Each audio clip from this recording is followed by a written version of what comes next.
June 21st, Colombians will return to the polls for a presidential runoff election that many observers consider one of the most consequential in the country's recent history. The contest between Iván Cepeda of Pacto Histórico and Abelardo de la Espriella of Salvación Nacional has sparked intense debate over the future of Colombian democracy, the implementation of peace agreements, land rights, migration, and the country's role in Latin America. For journalists covering the Americas, the stakes extend far beyond Colombia's borders. The election comes at a critical moment for a nation that has spent decades grappling with armed conflict, displacement, and political polarization. The outcome could have significant implications for democratic governance, human rights, migration patterns, and regional stability throughout the hemisphere. And our first speaker is Beatriz Magaloni. She's a senior fellow at Stanford University's Freeman's Public Institute and one of the world's leading scholars on democracy, authoritarianism, political violence, and governance. Her work has focused extensively on democratic institutions in Latin America and the conditions that strengthen or weaken democratic systems. Professor Magaloni, thank you for being here. The floor is yours. 8 minutes, please. Thank you. It's such a pleasure to be here and talking about such an important moment, not only for Colombia, but I would say for Latin America.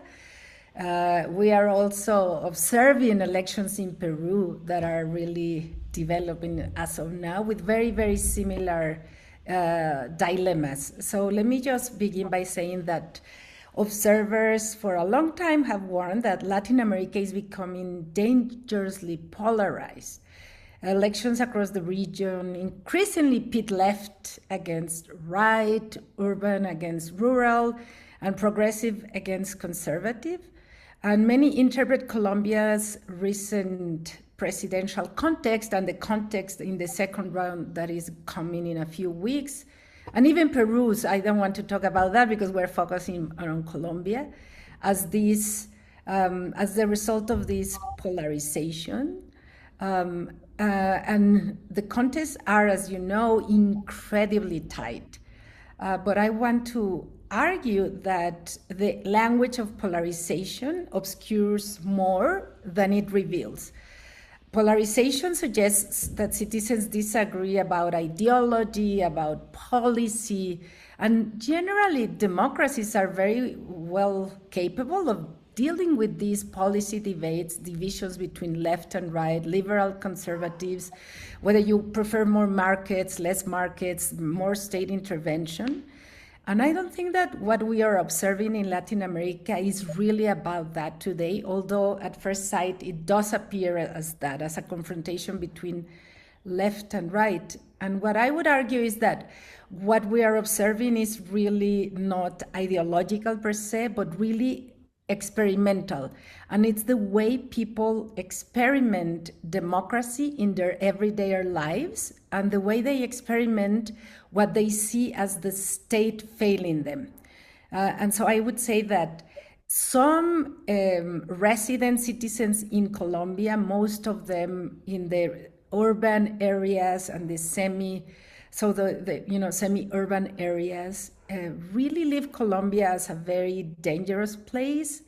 They suffer crime, they suffer extortion, they suffer insecurity, and they see a really serious sort of problem that the state is not able to provide security for them. They are frightened and they really want solutions.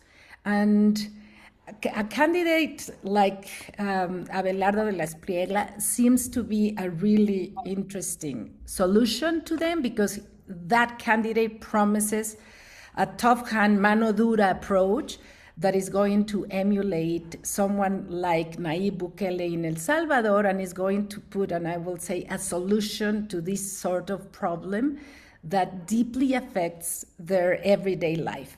But then if we go to a more rural Colombia that has been also deeply affected by years of civil war, we see a very different experience of insecurity and state failure. There we observe groups that are being terrorized by the expansion of armed criminal groups. And I must mention that interestingly and importantly, after the peace accords, Colombia has experienced a fragmentation of armed criminal groups. Municipalities have increasingly observed not only more armed groups controlling their territories, and by which I mean rural municipalities, but also increased competition between armed groups. And these armed groups now are not fighting for ideology, but are really fighting for profit, and are fighting for control of territory that is valuable in terms of, drug corridors, in terms of mining, in terms of natural resources. And these communities are being confronted by the threat of territorial control of these armed groups. And for these communities, which are mostly rural, Afro-descendant communities, indigenous communities, or just simply rural Colombians that have been abandoned by the state, the real threat comes from these armed criminal groups that want to control territory. And at the same time, these criminal groups, because they want to invade the territory, they want to control the resources, they are killing a significant amount of social leaders, defendants of territories, indigenous leaders, Afro-descendant communities, and attacking the very structure of local democracy that rural Colombia has. So I'm now talking about two very different experiences of the state and state failure. And I think that's what is pitting Colombia against each other. And what is really, to me, telling is that those who experience state failure in terms of incapacity to provide security, criminals extorting them in the cities, robbing them, and so on, really they want very fast solutions, and they want everybody to be sent to prison. And that's what we observe when they feel excited about a candidate like Abelardo. And the problem with them is that they don't really understand what are the dilemmas that the other Colombia is facing that are really legitimate and similarly problematic, or I would say even more so, because they are experiencing what serious human rights abuses that come from these armed criminal groups. Some of them are criminal groups that transform from the former paramilitary organizations that never disarmed themselves and that have expanded. This is the criminal organization that has expanded the most in Colombia, but there are also the FARC dissidents that have formed a lot of organized criminal groups, and that, similarly to the former paramilitaries, want to control territory because that territory and populations gives them access to a lot of resources, profit, and so on. So what I find really difficult for our democracies is that these two different experiences don't talk to each other. So the ones who are voting for the right see the left and those populations as a threat. They like to portray them as FARC sympathizers. Similarly, we observe the same in Peru, by the way. They want to portray those rural populations that are experiencing these threats as terrorists, and they don't have any sympathy for the sort of the insecurity and environment that they are experiencing. So I find this repeatedly being played, as I mentioned, in Colombia, and that's why we find, but also in Peru, and we are expecting a very polarized election in Brazil as well. And I think that overall, I want to just wrap up with that. We've been doing systematic surveys around Latin America, including Peru, Colombia, Brazil, Mexico, El Salvador, Costa Rica, and Chile, and we find that citizens across the region feel very disillusioned with democracy, because democracy doesn't deliver what they regard as important. So many of 67% of our respondents regard insecurity as the most important problem. But as I have just mentioned, insecurity is very different phenomenon if you're a rural indigenous resident that not only experiences this serious threat from criminal organizations, but also, historic discrimination, versus equally maybe, or less poor residents in semi-urban or peripheral areas in the cities that feel very threatened by a different set of actors, criminals, so sometimes organized, sometimes less organized. So that's a very serious concern in Latin America, and people observe that democracies are not providing a solution to that, and that's where strong men like Abelardo de la Espriella become very, very popular, similar to Nayib Bukele. And I think I want to, conclude my comments, my first comments, by saying that despite the fact that Latin Americans are demanding this form of responses that we observe violate human rights and are really against democracy, there is still an important commitment toward democratic values. And we have to really, as scholars or activists, journalists, really understand that it is not that Latin Americans just want to get rid of democracy. They value civil liberties, they value the capacity to go on protest, the capacity to exercise their rights. What I have found in our interviews is that they don't value, and that, it's very worrisome to me, protections of rule of law and due process. And that's where I see the danger, that people don't understand the value of these protections and that they really are willing to tolerate approaches to security that just disregard these very important protections that our civilizing process since the 17th century has been constructing to really protect individuals against tyranny from the state. And that's what I find very problematic. So we have to really understand Colombian elections, I think, in this perspective. A last thing I want to say is that was very interesting that the conventional right that was represented by Paloma just seemed to be very popular at the beginning. Everybody was rallying against her, but in a matter of weeks, the election turned in favor of Abelardo de la Espriella. And that's also a very interesting and telling result here. So it's telling us that that sector of society is also fed up with this sort of establishment that has been really the dominant political force in Colombia until Petro arrived to power, that didn't really offer a solution to the problems, ancient, really very, very old problems of violence.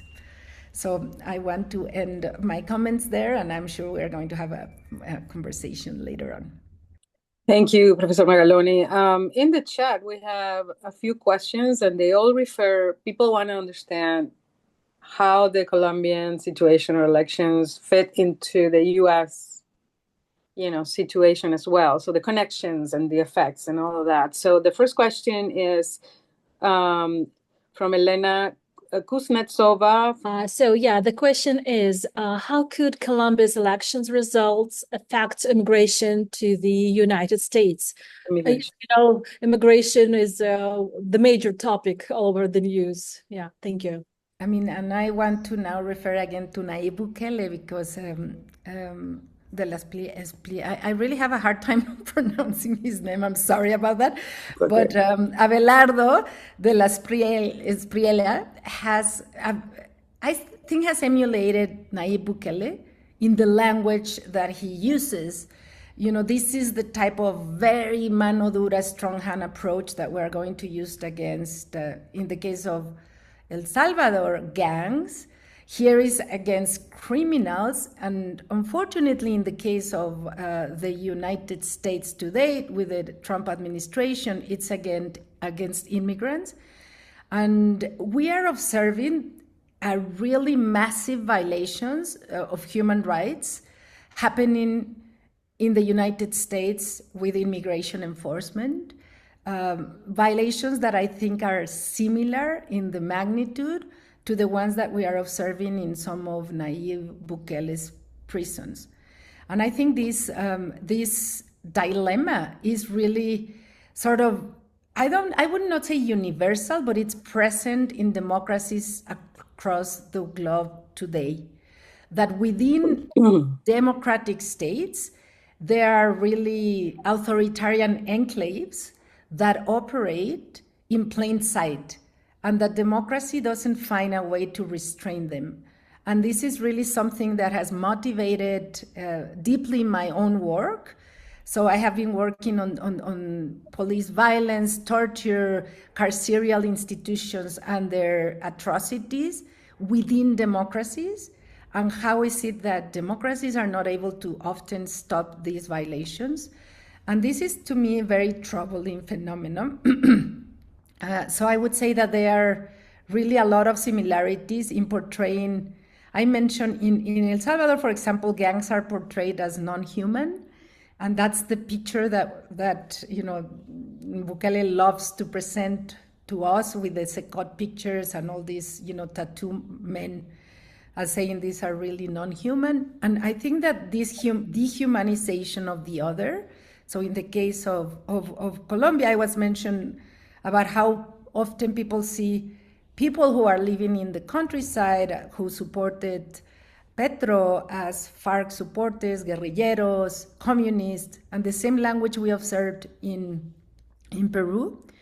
And so this is a common process that we observe. And I believe that is less about, I want to go back to what I was saying, less about ideology itself, but more about how they experience the state within democracy themselves. So I would say that someone who is experiencing the threat of being not able to walk the streets, not able to send their kids to school, being frightened to just go every day into the streets and not knowing if they are going to come back with alive or even, robbed or something, that's a very legitimate concern. And it is legitimate that they opt for these mano dura, solutions. Unfortunately, I think, because we observe that these solutions are incredibly anti-democratic. But the problem is that democracy itself is failing to provide those solutions, and we have to really do much better if we want to defend democracy. So what voters everywhere are telling us is that democracy has to deliver for people to continue to embrace democracy and its normative principles. Yes, thank you, Professor. And yes, it goes beyond left and right. I have observed among my friends, I'm from Venezuela, so I have observed among my friends, and I have a friend who has been living in Colombia and Spain back and forth. She was saying, I would prefer for the Espriella to win because everything left sounds really awful to anyone in Venezuela.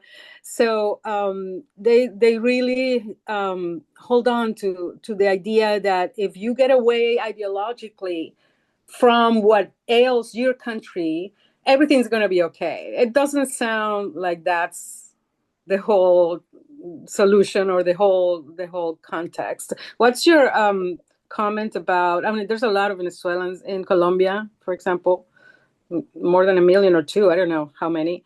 Are populations like that influential in these elections? You mean Venezuelan populations? Yeah.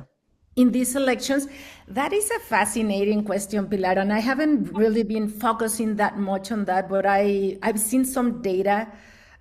Interestingly, there is a very large migration of Venezuelans to Colombia, but also to Chile and Peru, less so to Mexico. And the data I've seen in Chile and in part also in Colombia is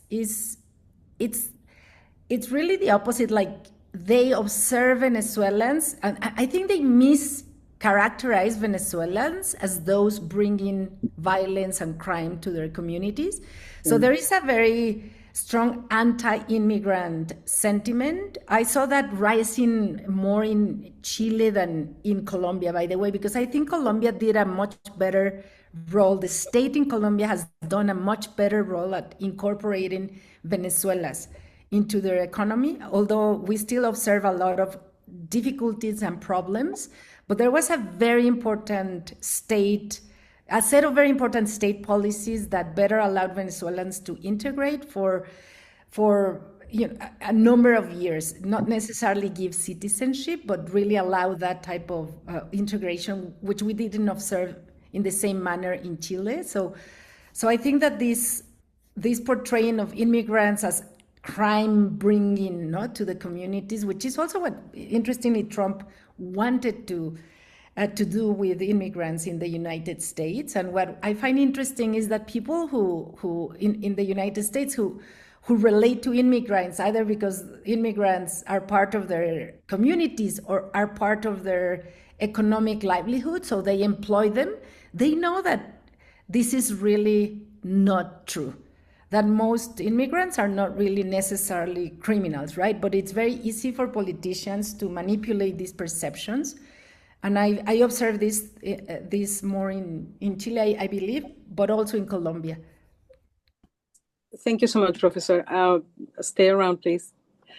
Manuel Ortiz, our colleague, he's a journalist who has recently returned from Colombia, where he reported on conditions affecting indigenous and Afro-Colombian communities, internal displacement, land restitution efforts, migration, and implementation of the peace process. His reporting provides a ground-level view of how national political decisions affect communities across the country. Manuel, thank you for joining us. The floor is yours. Thank you so much, Pilar. Thank you, Beatriz. Well, the first thing I like to say is I'm not an expert. I've been traveling to Colombia the last probably 13 years, but every time I go to Colombia, I feel I know less. It's a very complex country, so the experts are the real experts are Beatriz and Alex Sierra. But I like to share some of the stories that we've been documenting in Colombia. As a Democracy Action Lab team, we have been in different regions of Colombia, and I like to share some of the stories there. Let me try to share my screen. Okay. Yep, you can see. We can see it. Okay. Oops. Sorry. Yeah. Let me see. Hold on.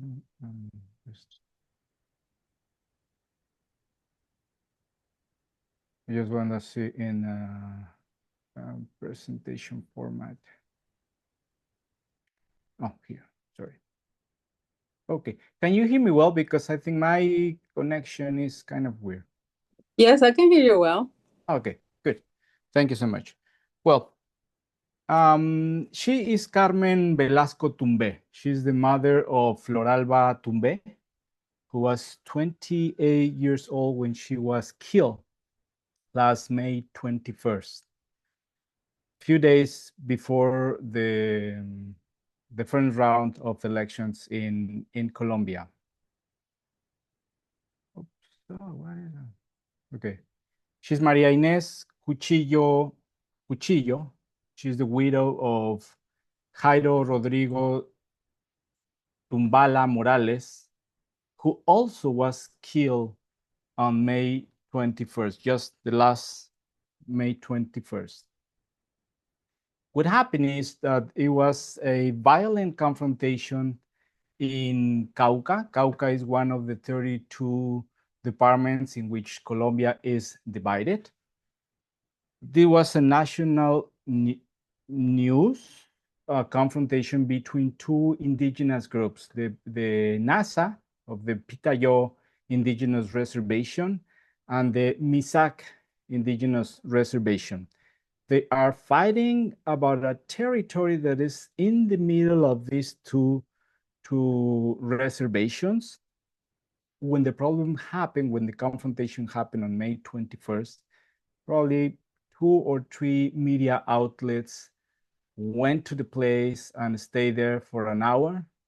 especially with the Misak, and just reported that two indigenous groups killed each other.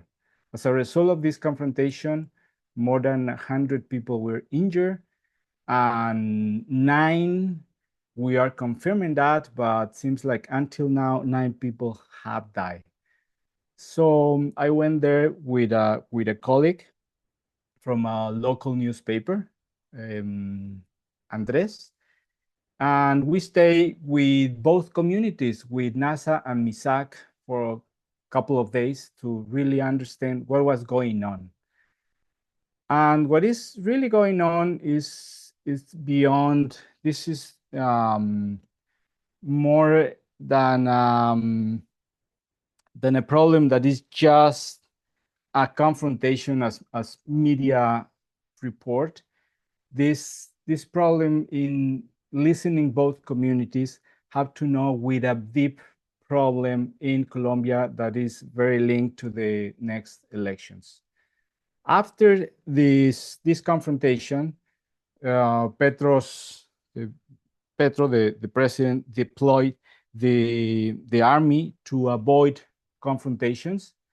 That help. Both communities agree that helps. And I'd like to stop here a little bit, because before Petro, usually when the federal government send the army anywhere, any of these communities, we can expect a violent confrontation between the army and the communities. And this time, it wasn't a confrontation between the army and communities. Army just stay in the middle of these two communities. So as I said, the first images correspond to the Misak, and now these images are in the side of the NASA. We went to both sizes and listening both versions. I'm not gonna go deep into who's right or who's wrong, or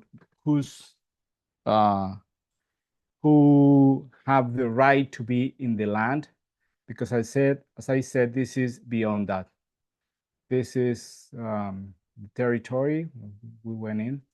But I like to stop more in this part of the history of violence in Colombia. Colombia has been, as Professor Magaloni already said, in violence for so many years. I'm not gonna stop in each of these periods, but I like to stop in one period, 2002 to 2010, I'm sorry, that correspond to the president Álvaro Uribe, which was a really,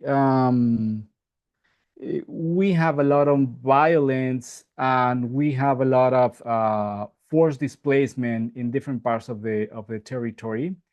A lot of people during this period have to leave their areas, they leave their homes, their land, and to go somewhere else, somewhere in Latin America, somewhere in Colombia, or they migrated to other countries, even some to Venezuela that now returning, or some came to the US.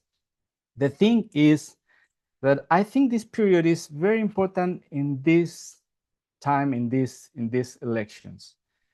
So Colombia has been it's been in violence for all of these years, and from 2019 to the present, the violence is against there. Actually, the Cauca, the department where we went, and the other departments that we've been, it's right now and with a lot of violent problems. But I think there are two things that are important for this election and what this election is about. The forced displaced people and the territorial disposition. During the years of Álvaro Uribe, as I said, many of these people, when they lost their land, some terratenientes, how do you say terratenientes? Large scale landlords took the place. And this is the case of the confrontation between the NASA and MISAC, because actually both communities recognize that the main problem is not the other community, which they recognize as brothers. They said that for many years in Colombia, they have been forced to leave their community, so they force them to fight. Let me, oops, no. Okay.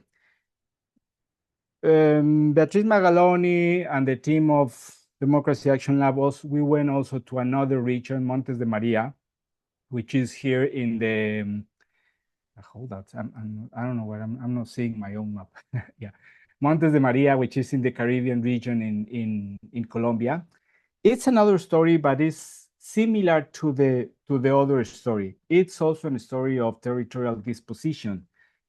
We went there because these African Colombian farm workers wanted to get their land back. The same thing. During the period of Álvaro Uribe, they lost their land.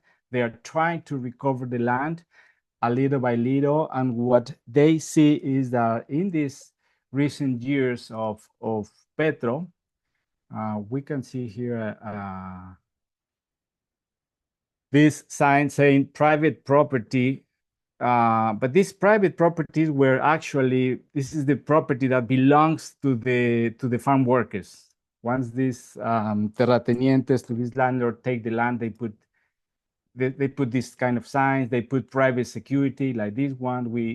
Our team saw these guys in the land, and the problem is that these two cases that I'm showing have something in common. The people recognize that the main problem is that if they cannot recover their land, if during the Petro's administration, they feel they have been recovering their land a little by little, even though they have a lot of problems, but they've been recovering their land. So we have now, I'm gonna go again to, we have these two proposals, two different candidates, which offer different ways where Colombia can go.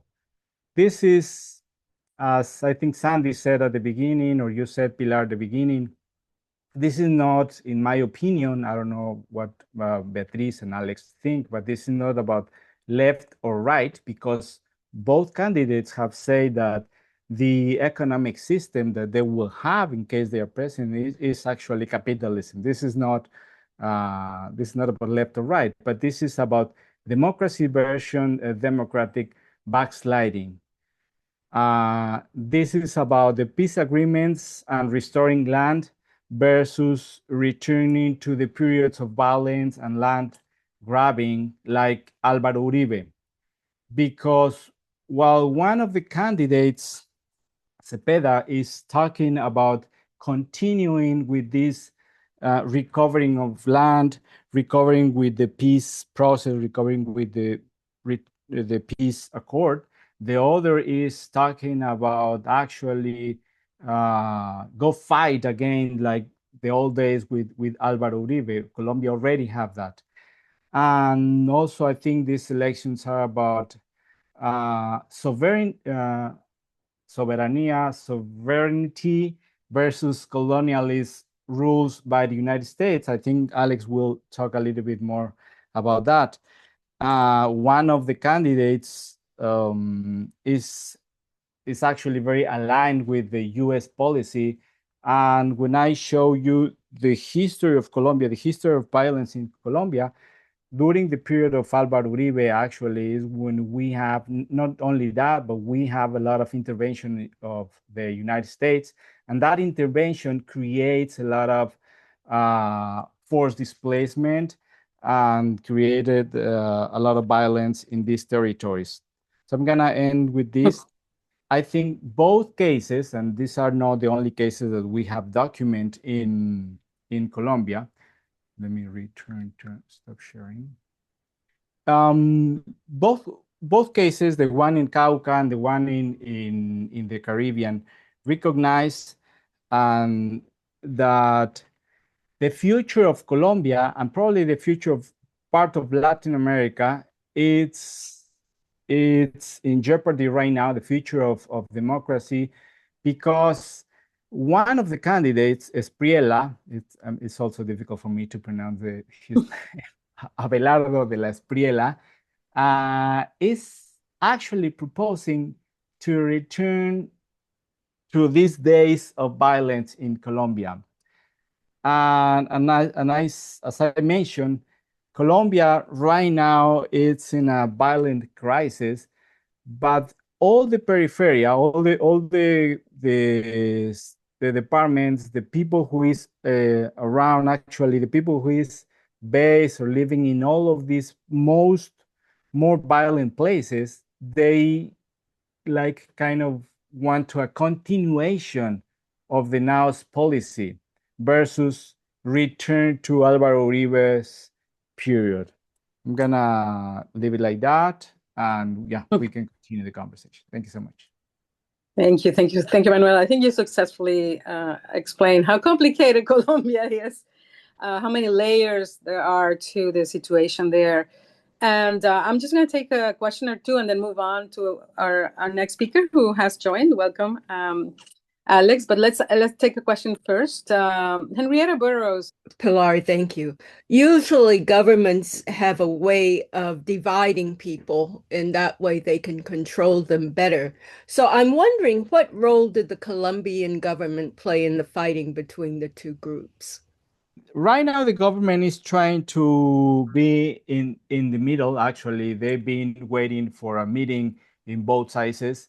Both sides, the MISAC and the NASA, are in a good conditions with the government. They recognize the failure of the state because the state haven't able to solve the problem of this land, right. But they haven't broke the conversation with the government. Both sides actually believe that the candidate of the right, which is the opposition of Petro, will completely destroy what they have already achieved in terms of the conversation. Manuel, I'm thinking of similar conflicts in India, where land is grabbed and then sold off to international corporations. Is that what, just to clarify, is that what's happening here? Is land being sold off to corporations outside of the country for the resources within it?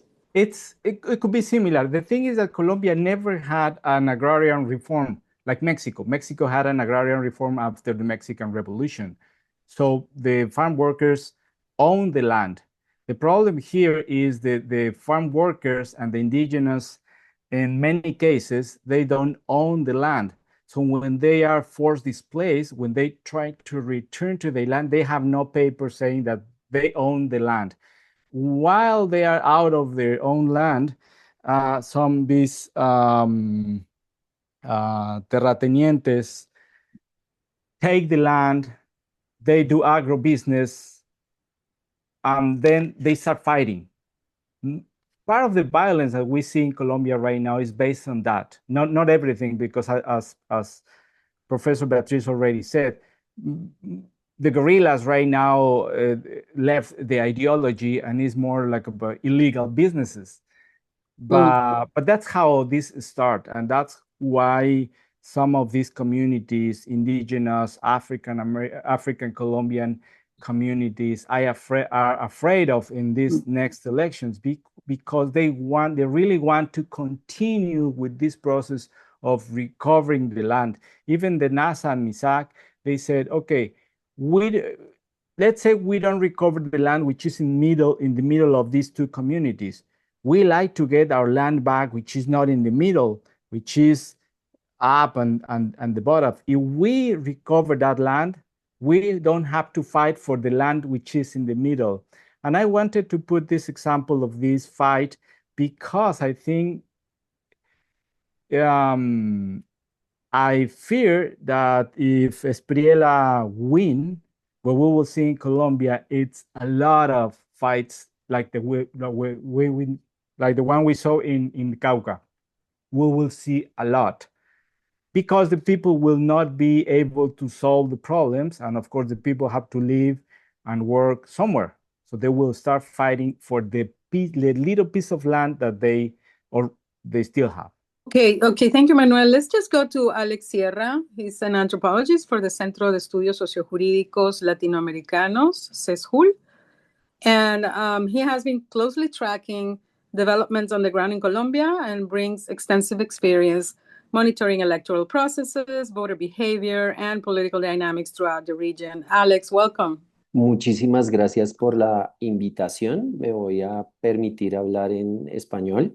Okay, so voy a hacer la traducción, si le parece. Así que vamos a ir hablando por pedacitos no muy largos, así que puedo traducir. He's going to speak in Spanish, so I'm going to do the interpreting to English. Adelante. Perfecto. Antes que nada, gracias por la invitación. Y justo estábamos culminando una reunión con jóvenes que han sido en los últimos años agredidos por la policía del gobierno anterior en Colombia. Okay. Y por favor. Yes, disculpe. They had just thank you for the invitation, and they were just meeting with youth, with young people who were attacked by police in the previous government of Colombia. Go ahead. Estos jóvenes tienen un obvio miedo y un terror. Son una organización que se ha venido construyendo con más de 150 víctimas de violencia con armas no letales de la policía, reprimiendo protestas en el país. These young people have an organization that has over 150 persons that have been victims of violence by the police with non-lethal weapons. Adelante. Voy a ser muy puntual para facilitar el ejercicio de la traducción. Okay. Y obviamente hay un temor de parte de estas personas que han sufrido de manera directa la violencia en el retorno de un ejercicio abiertamente fascista y supremamente difícil como podría ser la llegada de Abelardo de la Espriella. This group fears the return of this type of policy if the candidate Abelardo Espriella wins the runoff. Adelante. Y venía escuchándoles en esa preocupación o en esa comparación de los graves riesgos que tiene para la democracia en cualquier país del mundo el no atender las demandas sociales de buena parte de las comunidades. Colombia y Latinoamérica en general tienen la misma situación y creo que justamente el desafío es cómo poder documentar esas historias. Okay.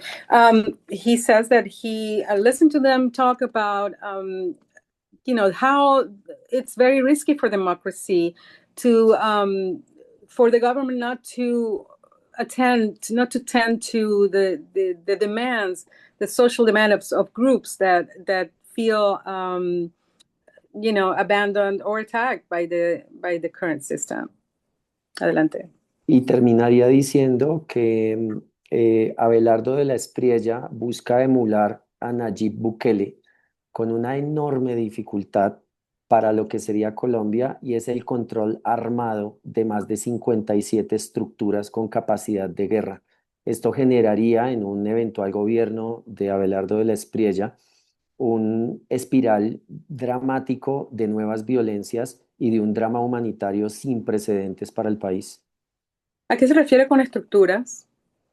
Grupos armados Okay. ilegales que tienen control territorial, tienen incidencia sobre las elecciones y tienen poder económico en las regiones que operan.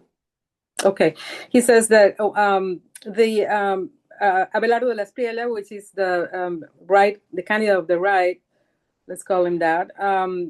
He has been emulating Nayib Bukele from El Salvador, and the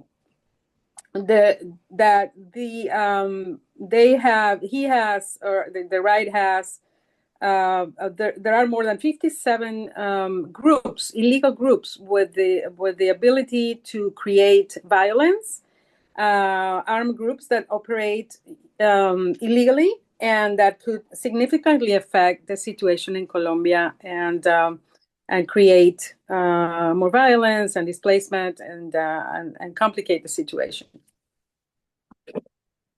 Veo una pregunta de Peter Schumann, a quien saludo, y básicamente tendría que decir que hay esfuerzos importantísimos del último gobierno de Gustavo Petro, pero tenemos una complejidad en términos de control armado, de el narcotráfico, que es un fenómeno que debe ser parte de una negociación global sobre la regulación de mercados de drogas, y una gran infiltración de capitales tremendamente ricos de diferentes países que ven de alguna manera en Colombia una enorme situación de conflicto armado interno. He's responding to a question in the chat by Peter Sherman, and he's saying that there were important efforts during the current president Gustavo Petro, and that all these things have to be taken into account when talking about the situation there. You know, there's a complexity of the armed conflict, narco trafficking, which should be addressed in the world in a global way in the world. You know, because so many other countries have influence in that, and capitals from different countries that are interested in what is happening in Colombia.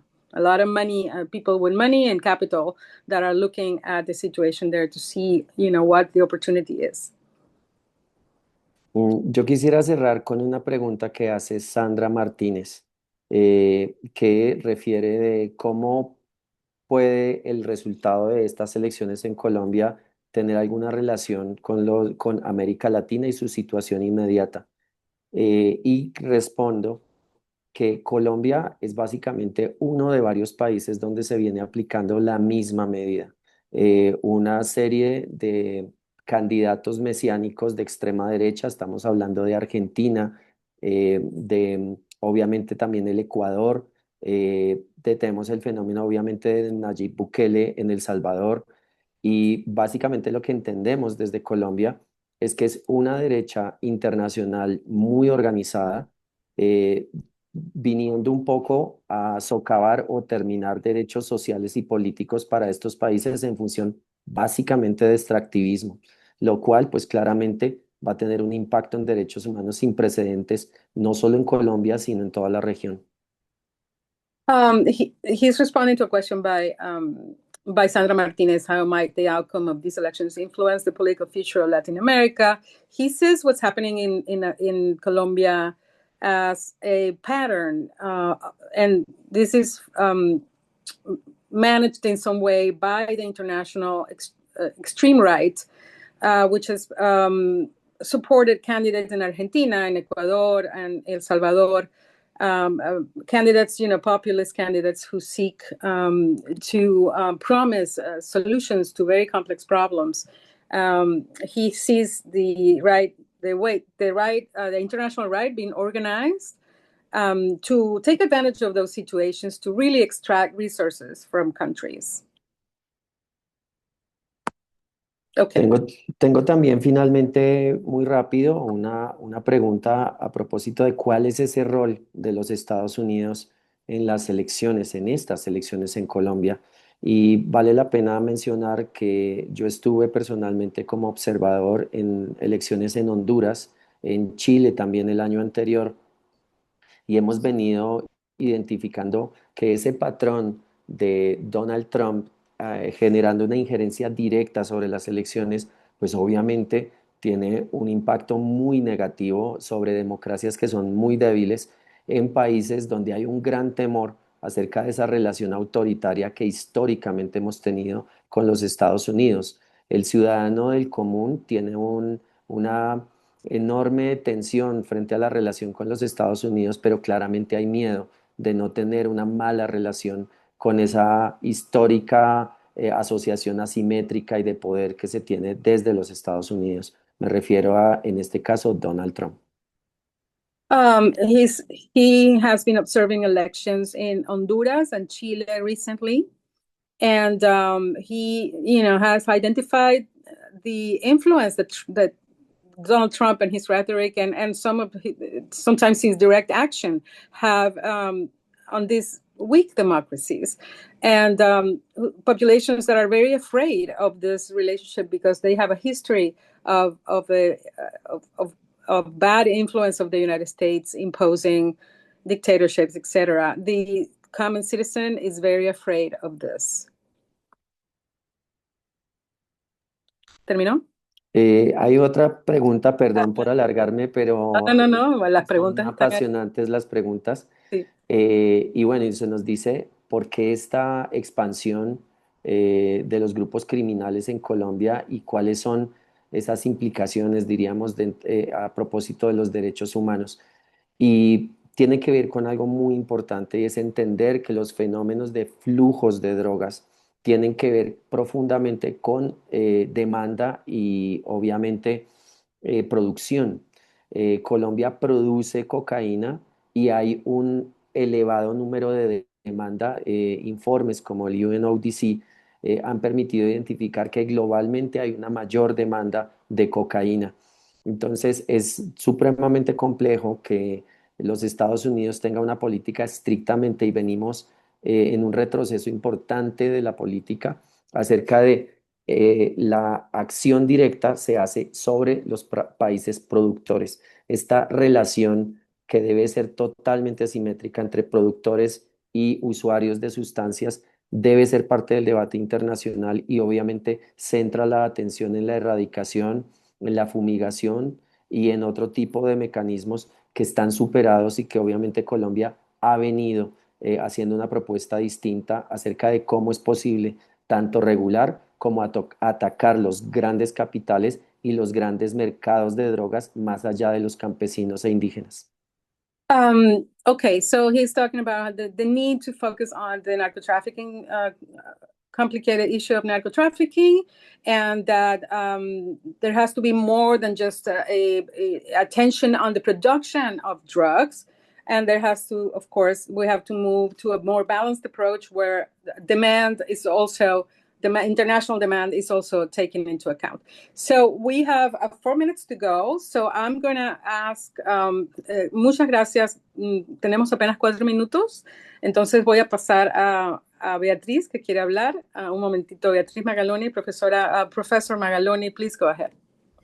Hi, I want to just share a screen. I'm starting to work more closely on the expansion of organized criminal groups in Colombia and why this matters. So following on what Alex was saying. So here, this is, according to information of our collaborators in Colombia who are also tracking this, including Alex and Cezhul themselves, and really trying to map risks in Colombia. So this just tells you that from 2019 to 2025, how many municipalities and departments see armed criminal groups. And so you can see a huge expansion from 143 to 709.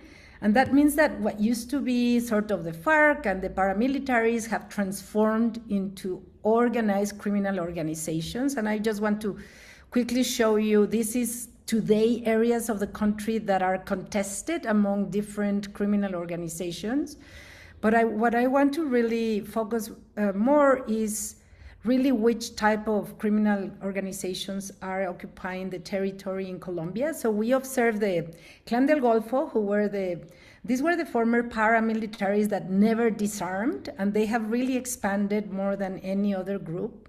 And then these are the other, like the FARC descendants and other criminal organizations. And I want to just conclude by saying that what this means for people living in these territories, these criminal organizations not only live from drug trafficking, they live from mining, they live from extraction of oil, they live from populations that are in those territories, they live from extortion, they live from forests, they live from natural resources. And so what this means is that these armed criminal groups really have an interest in controlling populations, mostly in rural Colombia. And what I really fear about, the emphasis on security, just focusing on regular crime, is that all these organized criminal groups that are really violating human rights and extracting resources, they are not necessarily going to be in the radar of a government that doesn't pay attention to the demands of these populations.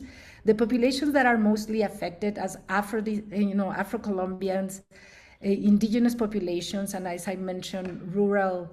This is a very different experience of the state, and I want to conclude as I started, to those that live in the cities and so that's really what is at stake now. So whose rights are going to be really protected or not under the following regime? And this is worrisome for anyone who cares about human rights. So sorry if I went too long, but I wanted to conclude with that. We only have essentially a few seconds left. Thank you so much for all of this. This is a learning situation for many of us. We're getting schooled about a very complex situation that can definitely affect the United States and democracies through the region. So thank you so much, Beatriz Magaloni, Alex Sierra, and our colleague Manuel Ortiz for their informative words.